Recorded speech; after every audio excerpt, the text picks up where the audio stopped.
రావణని ఊపాక చట్ట కింద అరెస్ట్ చేసినట్టుగా చూస్తాం. అరెస్ట్ లోపల పెట్టేశారు. అతను చేసిన పని ఏంటి?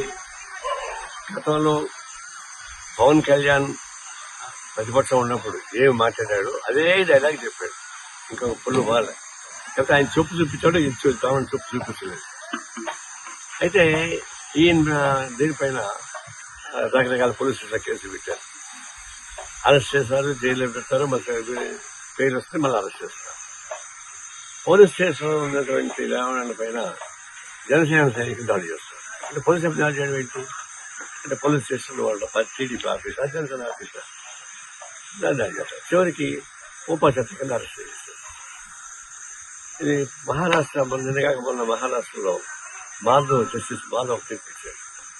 Modi down down, Amit Shah down down చెప్పిన దానికి వాళ్ళ పైన కేసులు పెట్టారు. కేసులు పెట్టి అది అడిగింది ఏంటంటే డెమోక్రటిక్ కంట్రీలో నిరసన చేసే హక్కు ఉంది, మరి డౌన్ డౌన్ మాత్రం మీరు అరెస్ట్ చేస్తారా?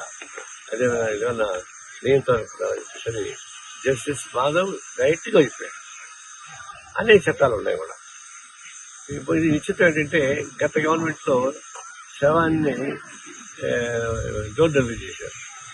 ఇప్పుడు ఈ గవర్నమెంట్ లో శవాన్ని మాయం చేసి బూడిద కూడా చేస్తారు. ఎక్కడ పోతా ఉండేది?